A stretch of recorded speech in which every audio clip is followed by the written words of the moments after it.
Back in June, I took a chance and purchased a Segway Ninebot ES1L Scooter, and after using that for the last few months, I can say with confidence that this was one of, if not the best purchases I made in the year 2022. This 4K camera that I purchased recently is, well, not that.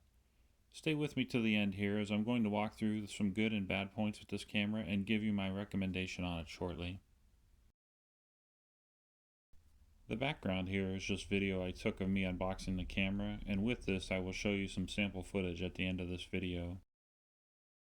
With starting out my YouTube channel just in the past few months here, I wanted to find a camera that was not too expensive and provided some value. Knowing the price point on this, I could set my expectations somewhat lower and said if I could get a decent video quality out of this, then all else, build quality and etc., would be forgiven, so to speak.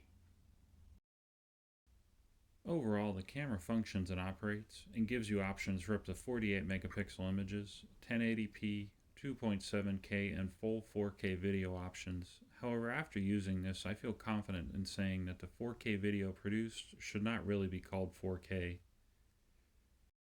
For what it's worth, the 1080p full HD video files this camera generated actually look better than any of the other ones that came out of it, whether 4K or 2.7K. I hate to say deal breaker, but for me I just could not get past the image stabilization issues that this camera suffers from.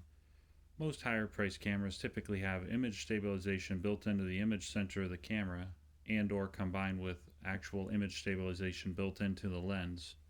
When you combine that with the software in the camera, it helps produce an image that is not shaky. This 4K camera has what it calls electronic image stabilization, but in watching this video clip I shot of a recent car show, it is clear that unless you leave this camera on a tripod, you will struggle with camera shake when moving it around at all.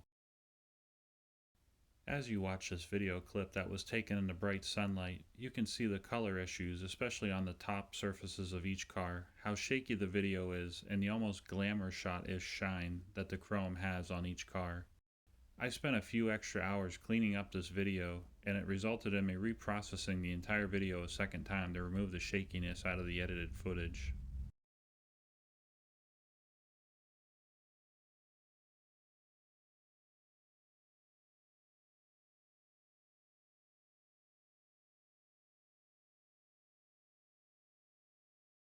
At the end of the day, I would not recommend this camera unless you have these exact circumstances.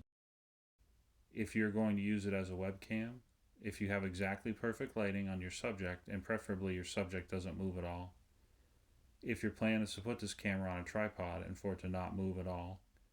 If you do not need zoom at all, as this unit only has digital zoom with no optical zoom. And ideally your subject is around 2 feet out to 10 feet away, as this camera has fixed focus with no ability to focus it.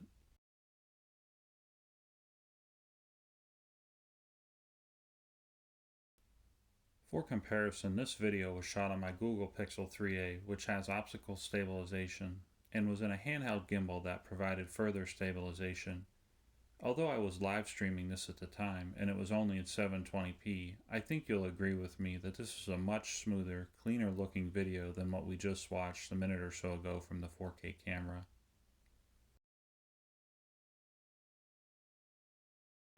When you combine that with the fact that this Pixel 3a will actually shoot 1080p full HD video and even shoot full 4K video, this 4K camera that I have unfortunately since returned becomes less and less appealing. To end on a positive note, I've included several links in the description that contain what look like solid mid-range cameras that are 4K video capable. Do you currently own or have you owned this camera? I'd love to hear your personal experience with it. Feel free to leave a comment and subscribe while you're here. Thanks so much. Thanks for watching, and I hope you have a great day.